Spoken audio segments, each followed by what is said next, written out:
Welcome. Today is December 11th, 2017. My name is Blair Williams, and I'm here at the Cumberland County Historical Society with Betty Gardner. So, welcome, Betty. Thank you, Blair.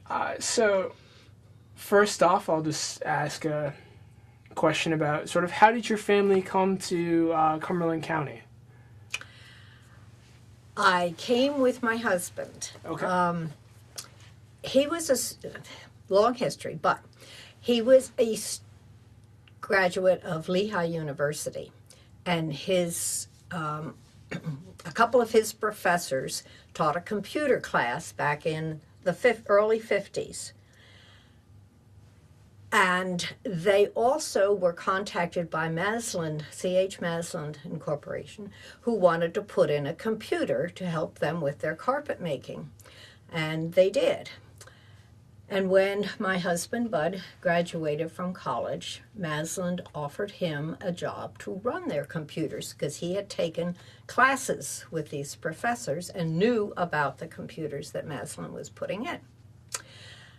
And we were married the week after he graduated from college, so over the summer he came first and then I came later, and that's how we got to Carlisle. And he spent his entire working life with Maslin's, except for the 3 years he was in service in the Navy. We were away.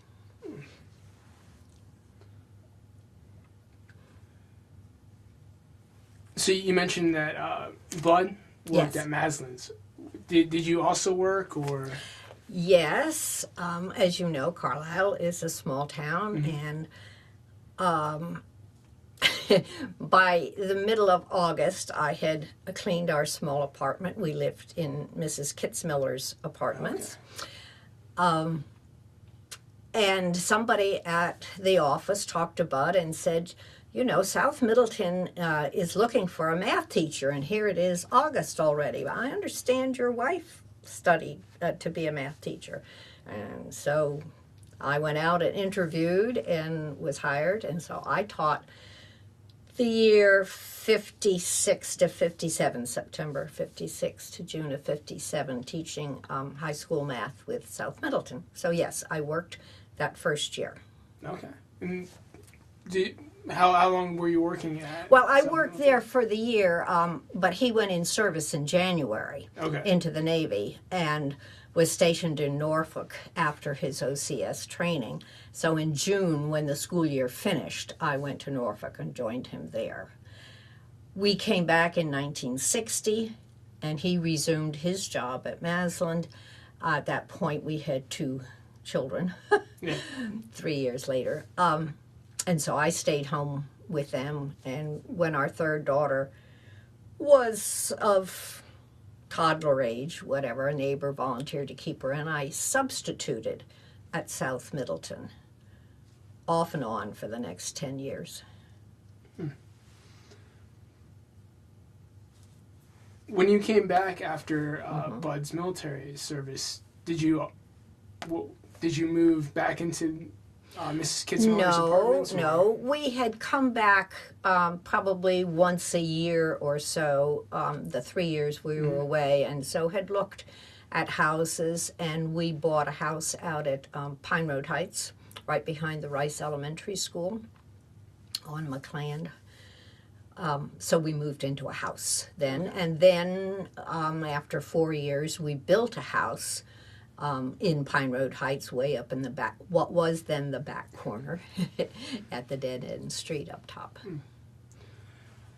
Well, I'm wondering, how did you come to start attending Second Presbyterian?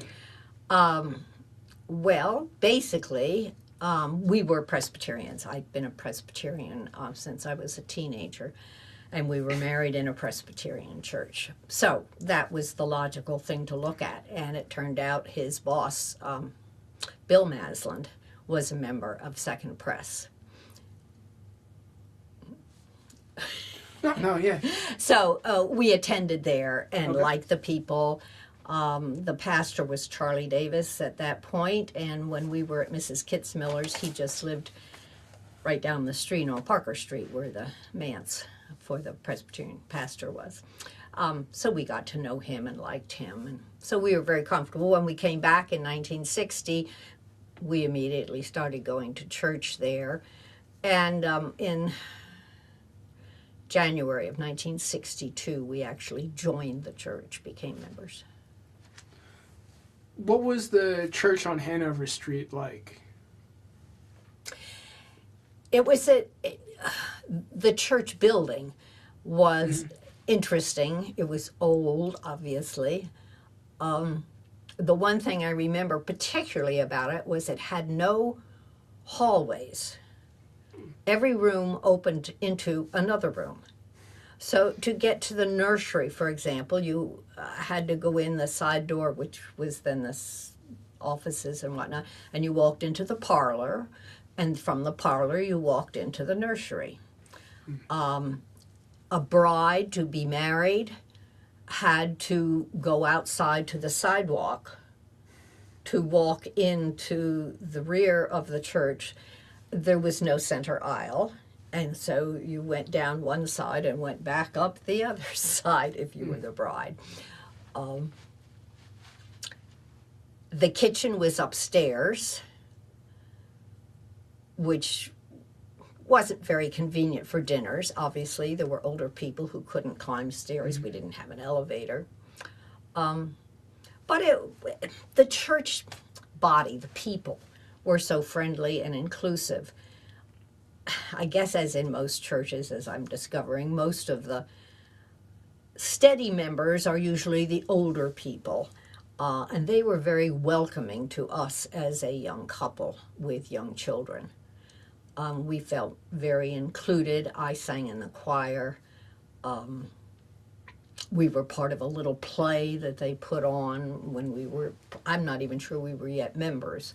So it was a good atmosphere, and we felt very much at home, even though there weren't a lot of other young families there.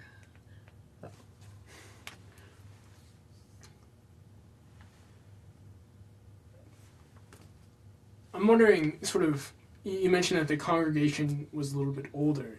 Do you remember, I believe in a prior interview we did, someone described it as there were a lot of like doctors and sort of professional types. Definitely. Is that how you remember it? Yes, very definitely. I know as my, kind of jumping ahead, when my daughters were growing up in the church, my oldest daughter, when she was in second grade, announced that she wanted to be a nurse. And I said, well, that would be good. You know, we'll be happy that you become a nurse. After you graduate from college, you can, get nurse's training. And she replied, well, if I have to go to college, I might as well be a doctor. Because doctors to her were people who made enough money to live comfortably and raise their families, and she knew the doctors in church, and that's what got her started. And she is a doctor. She did go to med school after college.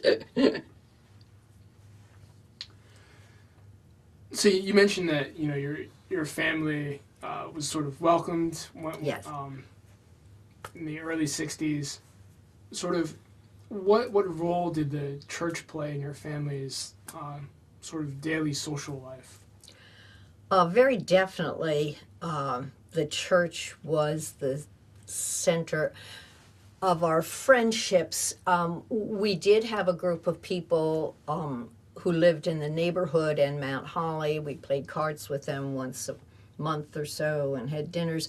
But other than that, our social life, of course, began to revolve around the children, and the children they knew were children from the church, and we got together with 3 other couples and just did everything together. We had suppers together, we were in the swim club together, and of course at church together, and the children played together, and then we began camping with some of them in the summertime vacations. And so we were involved in the church socially outside of the building, as well as in church worshiping. But it was those connections that you made. It was the connections that we made, and our close friends were all church members. Hmm.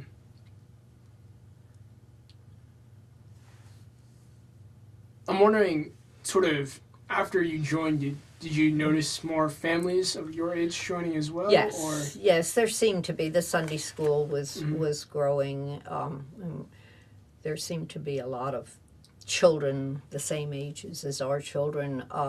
Girl Scout troop Okay. there at the church. Of course, I had 3 girls, so they were all in the Girl Scout troop. Yeah, there were a lot of. At that point, probably. Mike Ferguson was the pastor. And it was his children that were the same age as mine. They were approximately the same age. And so we had, a lot in common with people, but because I didn't work, I had time to volunteer at the church. And so I was a Sunday school teacher and a Girl Scout assistant leader and all that sort of thing. Now, at that time, I may be not correctly grasping this, but was the Sunday school was a little bit separate, though, from the church, wasn't it? Or was there... No. Before, when we're still on Hanover Street. No, the Sunday school... Or I thought they kept separate records or something, or... Not that I know Okay. of. No. I mean, LeGrand Bachman was, I guess, the Sunday school superintendent, probably. Mm-hmm. And he was very active in the county Sunday school association. I know that. I think he was president of that. And organized the dinner once a year for that. No, the Sunday school, I mean, in the building, yes, it was wrapped around the sanctuary. Okay. But being a choir member, you started out at a rehearsal, and then we walked up a set of steps up into the choir loft without going into the sanctuary. We walked from a lobby on the Pomfret Street side up a little passageway and had steps in it right up into the choir loft. Didn't go in because technically the only other way to walk into the sanctuary was from the street. Mm-hmm. Yeah. I'm wondering, sort of, what was your first memory of a significant event related to the church? Was it... Well, as I said, I sang in the choir, and not too long after we got back, we realized that there were conversations about the building not being adequate for the activities, and it was inconvenient. And frankly, I don't think I was aware at the time, but the roof was leaking. And it's a slate roof, and the slate was going to have to be imported from England. And the men who knew about things like that realized that something had to be done for the physical church building. And so the talk began about what were we going to do about it. At that point, Reverend McCracken was the pastor. And the first significant thing I remember was having a congregational meeting, and the proposal was that we move. And before we voted, somebody else said, well, I propose that we do nothing at this point, because there was big discussion about this. And so actually that was what was approved. The congregation actually voted to do nothing. And that blew my mind. I could not believe that an organization would actually vote to do nothing. So I think that was the first significant thing I remember. What year did... Was that? Yeah, did the church vote to do nothing? Just wondering. Well, you'd have to look at the records and find out when Reverend McCracken was there, Okay. because he left then within the next year. Okay. So whenever he left, it was just before that. And they obviously have it in the records. But it would be in the 60s because we, built the new church was finished in 72. Mm-hmm. So, well, speaking of yeah. Reverend McCracken, I'm wondering if you could talk a little bit about him and some of the other pastors that you remember over the years. Well, Charlie Davis was the first one, and I've already mentioned him. Reverend McCracken was a very quiet, reserved man. He was not a people person particularly, which was why we didn't join the church for a year and a half or so. And finally, Peg Foreman went to him and said, "These people have been coming all this time, and you ought to go call on them and get them to join the church, because they're not going to join the church until they've at least talked to the pastor." Mm-hmm. So then he came out and talked to us, and we joined the church. Silly. But, we were in our early 30s at that point and felt very young compared to the movers and shakers of the church. We were not in awe of them, but felt they were our parents' age, and therefore what they said and did was what was said and done.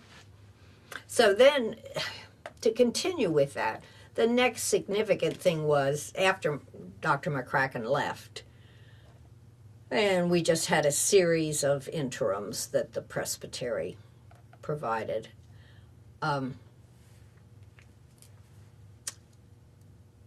And I was asked to be the representative from the choir to be on the committee to search for a permanent pastor. And that was my first really active role in the church. And it helped me grow spiritually, because frankly, I saw how God worked. We got to the point after we visited churches and pastors where we just hadn't found the right mix. And so we just prayed about it. We had a vacation time, I think it was probably Thanksgiving or Christmas, something like that, and one of our members went to visit a family member, went to church and came home and said, "Oh, I heard the most wonderful pastor. You all have to go hear him." And so we went to Eddington and heard Mike Ferguson and met his family and came back and immediately called him. And to me, that was God at work. And so it was something like that, God's working in the church, and I recognize that. And I'm wondering could you talk a little bit more about sort of what made Pastor Ferguson, so special then? Well, I think it was everything. I can't tell you what his sermon was about. I have no idea, but his personality was such that he was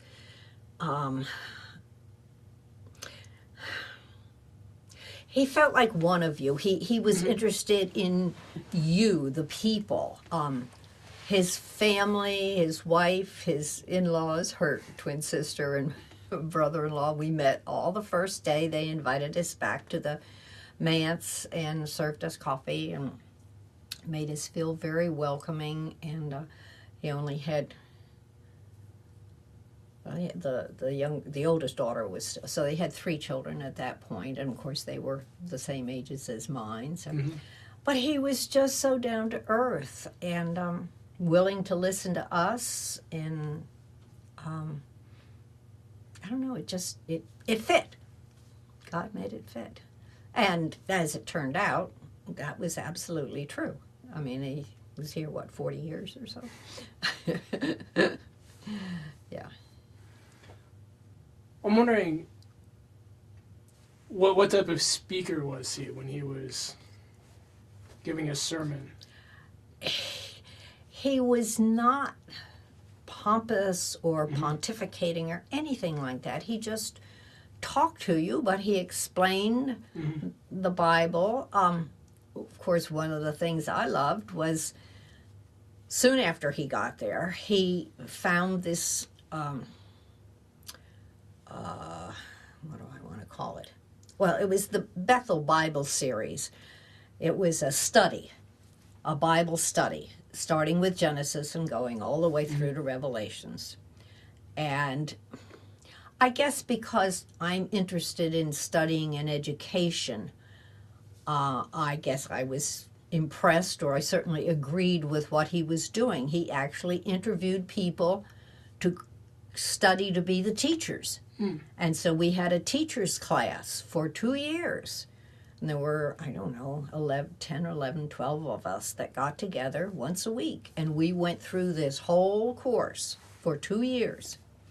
And then he set up classes for the congregation, and 3 or 4 of us started teaching classes. And these classes each lasted 2 years, 1 year for the Old Testament, 1 year for the New Testament. And I just thought this was wonderful because most of us had never studied the Bible. We only knew what the pastor said on Sunday morning, or maybe read it. I wasn't one to just sit down and read the Bible. But from an intelligent point of view, I learned what the Bible said. And of course, the more you teach, the more you learn. So Yeah. I appreciated that and thought that was a very positive thing for him to do. And when that series got going and we were on the second round, which I also taught, he started another class which was more relationship, with the emphasis on that. And that was very good and helpful for me too, to understand the more personal relationship with God as opposed to the intellectual, historical relationship. So he just brought outside things to our church, which were very important to me and obviously very important to the rest of the church too. I'm going to blank or probably get the name wrong, but there was a pastor from Scotland who was there for 1 year, I believe. Is it Hutchinson? Or? Yes. I'm not sure. Well, Mike Ferguson had been in an exchange pastorate. He went to Scotland. Yep. And Reverend Hutchison came to Carlisle. And frankly, I don't remember. I honestly don't. I know Jackie has, mentioned the name over the years, which is why I remember it. But otherwise, you're telling me this, I'd say, really? I remember Jim Skimmons at First Church, who came from Scotland, but he came permanently to the United States. He was an exchange. But yes, Reverend Hutchison came, but I honestly do not remember the year he was here. No, it's... I was just going to ask if you had any recollection. I must have been here because, Mike Ferguson was the pastor. Yeah. I honestly... I'm trying to think if we were away for the year, but we never were. We were always here unless it was much later. And then, I don't, and now the current pastor is Pastor Jeff. Did he take over Gabelius. Oh, no. No, after Mike left, Jim Gilchrist was the pastor. And he was here for... You have to look up the records. Don't take my word on it. Yeah. 6-7 years, something like that. Okay. And again, he was a student. He was a teacher.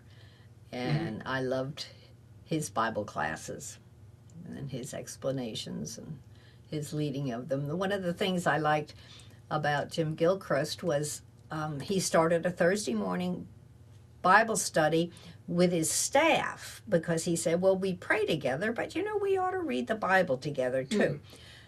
But then he said, well, I guess small staff, let's open it up to the congregation. So he did. And a bunch of us would come. And he would pick a passage to discuss, and he would sit there taking notes. because that was what he was going to preach on. And so it was very fascinating on Sundays to listen to him preach and say, oh yeah, we talked about that on Thursday. And somebody had this interpretation and somebody had that interpretation. And you really felt connected to the sermons because you had already studied and discussed some of what was in there. And of course he elaborated and brought other things in that we didn't get in class. But I really enjoyed his work, and I know he left because, well, they came and got him. Somebody else came and liked him too. He went to Pittsburgh where he could be near the seminary and take part in seminary things. Okay. And then, of course, you have your current pastor. Yes, Jeff Gabelius. Yeah. Yes. Jeff is another young family man. He'll say he isn't quite so young. His boys are, I guess, in ninth grade. I don't think the oldest one's in 10th yet. But at any rate, they're growing up. But the little girl is young still. Yep. Again, at that, we left in 56. My husband retired from the company right after the company was sold. At that point, he was president of the company. Oh, wow. He worked his way up. And so we left because, well, you wouldn't know, but when you leave someplace where you've worked for years, as pastors have to, you need to separate yourself and get out of the way. And he felt he needed to get out of Carlisle for a while because he'd been heavily involved, and but we were young, so we went off sailing. So I was not part of the church for about 5 years. We came back once a year to visit with friends because all our friends were here. Well, we would attend a service, but I was not part of the church from 86 to 95. 95, we bought a house and came back. Okay. So it was, 5-6 years in there that there's a gap that we were not part of.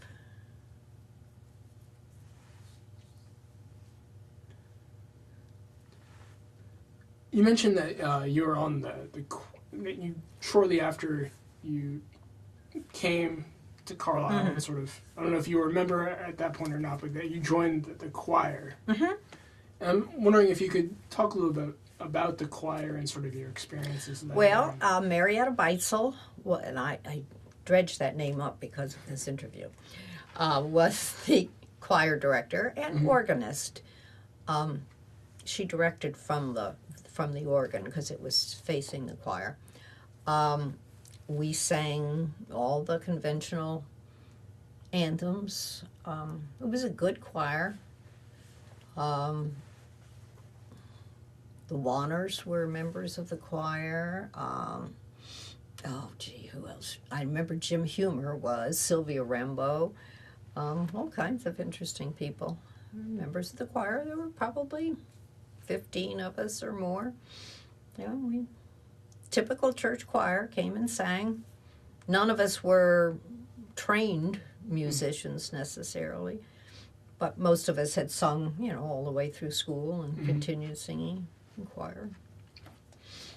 Did you meet, say, once or twice a week for rehearsal? Once a week for rehearsal, Thursday night. Very traditional. Yeah. Yep. I can't remember I don't think she did a particularly total service with music. And then it was not too long after that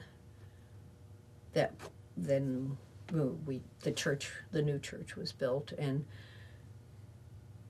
we had a series of organists. The first one, Ellis, I think his name was, he actually worked for the organ company down in Chambersburg or Hagerstown or someplace. So he was involved in putting the organ or a new organ or whatever it was into the church, and so he was there for a while, and then there were a couple of others who I can't remember.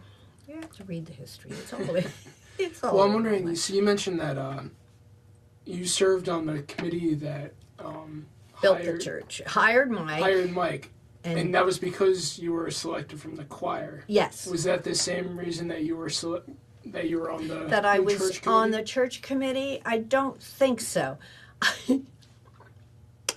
I think that was because at the congregational meeting, when we were discussing if we should move, when Mike was the pastor, this was another congregational meeting, I stood up and said that, it wasn't adequate for young children. We needed better facilities.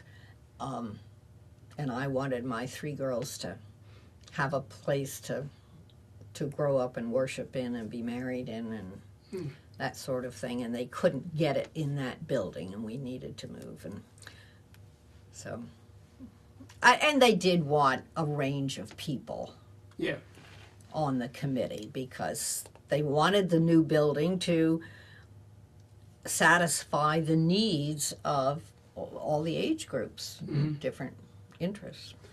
Well, I'm wondering if at this point you still felt like you were younger than the movers and shakers. Oh, yes. Still felt like that. Oh, still definitely felt like that.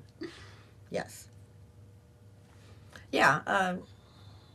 Let's see. The church was built in 1971. So I was under 40. I was in my 30s. And most of them were in their 50s, 60s. I don't know how much you remember or how much you want to get into, but what were the discussions like about sort of the new church? Or, I mean, did the committee go into a lot of detail about sort of the design aspects, or the first thing we had to do was to interview and find an architect. And then we discussed his plans that he talked and interviewed people. And one of the interesting things that I remember that came up about this was the kitchen facilities. Well, the ones in the old church were upstairs, inconvenient, but we didn't have church suppers. Yeah. Of course, that was the reason, but I didn't quite realize that at the time. But at any rate, so when he designed the new church, he didn't put a big emphasis on the kitchen because this congregation didn't do church dinners. It wasn't a family kind of thing like country churches, perhaps. Well, now we have found that the kitchen isn't adequate for the kinds of things we want to do. But I just thought that was interesting that later we realized what had happened. But we had, he was very good. Don Dunkley from Philadelphia was the architect. And we worked with him. He brought the plans and we discussed them. We loved the idea of the sanctuary being curved. And it had to have a center aisle so the brides could come down the center aisle and go back up. Now, Dr. Jim Johnston was very adamant about that, but I agreed with him too, so that worked well. But that's the kind of way the committee was. I mean, we had Phil Lockhart and we had Dr. Jim Johnston and, people like that, and me. You said Eugene Schlossnagle. Now, he was chair of the committee that got Mike Ferguson. Okay. Yeah, he was on the search committee for the pastor, and he brought Mike. Brought Mike to the church. I'm not sure if he was on the building committee or not. You'd have to look.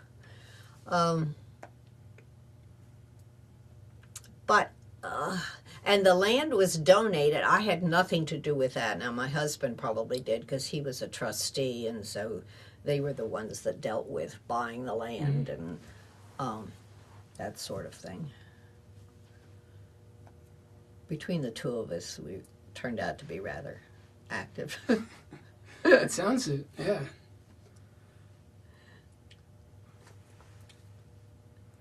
So I will admit I am not a member of a Presbyterian church, so I'm not exactly familiar with the levels. But I'm wondering, did he become a part of sort of the elders, or? No, No, I became an elder. You became an elder. Okay. But he was a trustee. So there are different. Yeah, trustees run the financial part. Okay. The income and the outgo, and that's, all of them, and we decide all the other stuff. And I remember one January, and the Presbyterian Church is a structural denomination in that there is a presbytery that oversees all the churches, and the churches can't do everything totally on their own. They have to have permission. And one of this of course entailed taking out a loan or raising the money for this new building. And I can remember Bud going with Mike to the Presbytery meeting one January at Camp Hill and wanting to present his structure for the loans and how they would be paid back and all that kind of thing. And I don't know, I probably shouldn't say this, but anyway, I know that he persuaded Mike to talk to the executive presbyter and ask him, when he appointed the committee who was going to look at this proposal first before it came to the whole body, to please include members from Market Square, Pine Street, Hershey, Chambersburg, large churches, because they would understand the financial aspects of it better than some of the more country small churches in the presbytery. And it worked out that way, that they understood Bud's arguments and proposals and whatnot, and they approved it, and they took it to the whole body, and so the body approved it because the committee had looked at it and said it was okay. And that was a very momentous day to get that cleared, because then we could go ahead and build. Yeah, that was... So, Bud was involved in that. Yeah. I'm wondering, what was it like, sort of those first few services in the new church on Garland? Because, as you mentioned, the sanctuary is very different. So, I imagine you spent all this time and you built this new church. I'm wondering what the first... Well, I think everybody seemed to like it. I honestly don't remember. I liked it. And after people accepted the explanation of why it was built the way it was and what the stained glass windows represented, which we have had to do over the years because people come in later and they don't know, and there are people who don't care for them, but to me it made perfect sense. And I think people liked the inclusiveness, the fact that the pastor did not sit up front. I mean, he sat down in the pews with his family. The whole emphasis was on family. The pastor sat with families. The choir sat in the congregation, and in fact, still to this day they do. And when they finish singing, they get up and go sit with their families. They don't stay in a choir loft apart from everybody else. And in fact, I've noticed now Jeff Gabelius doesn't even use the pulpit. He's been standing down on the floor level or raised up there. And because it's that closeness, that feeling of inclusiveness that has always been strong in that church. I'm wondering, do you find it odd when you go to a different church now? No. 'Cause I don't. I mean, all right, a little bit of history. When we still when the church was still at Hanover Street, in the summers, we would join forces with First Pres. And when their pastor took a month, either July, say he took July off, then we would worship at First Pres and Mike would preach. Mm-hmm. And so for a month, we worshiped there, sat up on the balcony and had that, very typical church. And then the next month, they would come down to our church on South Hanover Street, and their pastor, Pastor Weir, Yep. Russ Weir, would preach. So, but other churches don't bother me. I'm always fascinated with their stained glass windows of biblical stories and whatnot, and ours are not. So when I was interviewing Al Spears, he said that now anytime he goes to another church, he always thinks of them as too boxy or something. Oh, Because right. he's gotten so used to Right. the... I must admit, when we were in, Bud and I spent winters in Florida after he retired, and we found a church, a Presbyterian church down there, and it had the same wood ceilings, and it was kind of rounded in shape, and we felt very comfortable. There are other churches like ours. Yeah. Of course, not Camp Hill Press, but what's the other one in Camp Hill? Oh, Charlie Idler's church. Well, at any rate, that one is also more modern and roundish. You mentioned both you and some of the things, or committees, and you're being an elder and Bud being a trustee. I wonder, were there any other committees or things that you served on? I have like Whale of a Sail, or... I not on the committee. I always worked at Whale of a Sail for years, sure. Like I said, I was an assistant Girl Scout leader, Sunday school teacher. I taught adult classes, that kind of thing. But I served on session, I think, 3 or 4 different terms. So, it was mainly, and sang in the choir every Sunday. Mm-hmm. I'm wondering, sort of, in those positions, or just as a member, were there any, aside from, the big move, were there any significant changes, or? No, I don't think significant changes. There was sort of the controversy when I don't know what you call it, the movement of, speaking in tongues and that kind of thing. And there were people in the congregation who wanted that and were very open to that.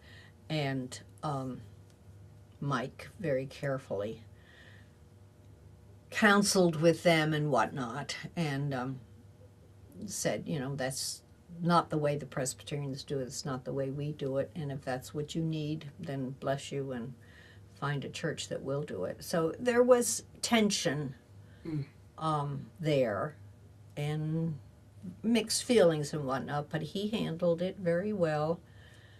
And those people who did leave were still friends and acquaintances, and were seen and whatnot. But they did go. Sort of maybe broadening a little bit outside the church, I'm wondering, were there any specific community issues that you remember the church being involved in, or?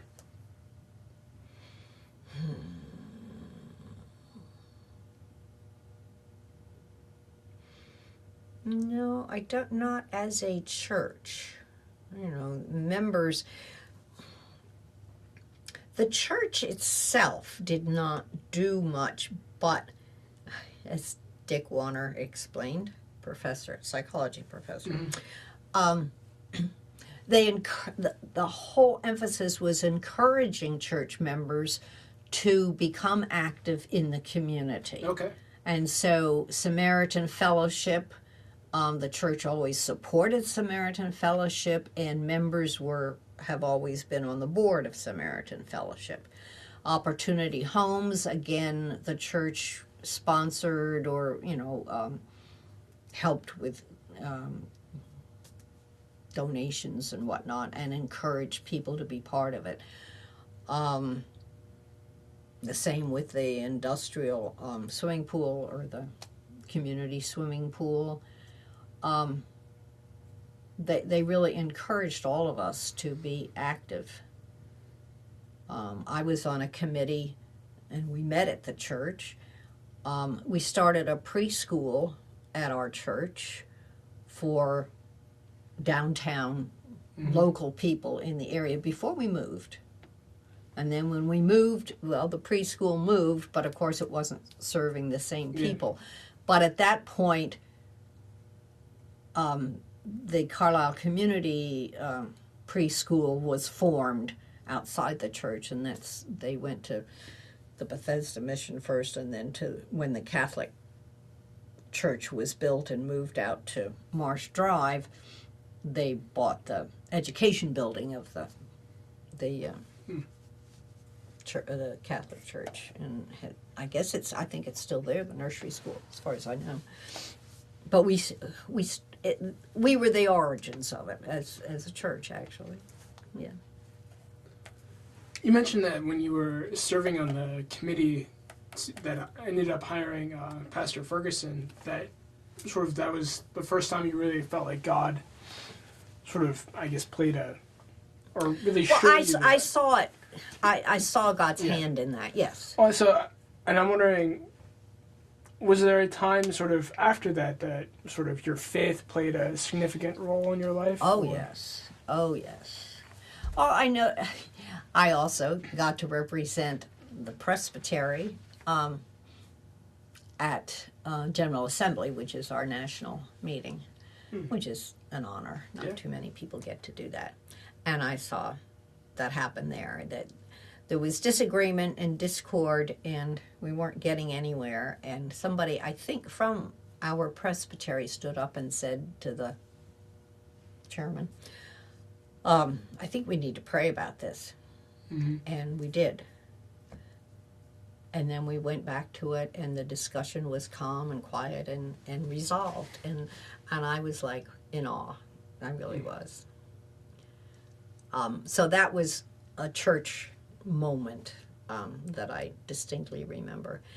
I went on, like I said, I was a Sunday school teacher, and then I was chair of the Christian Education Committee for the church, and as such was a representative, became a member of the Presbytery Christian Education Committee, and worked with the Christian educators who were assigned to each presbytery.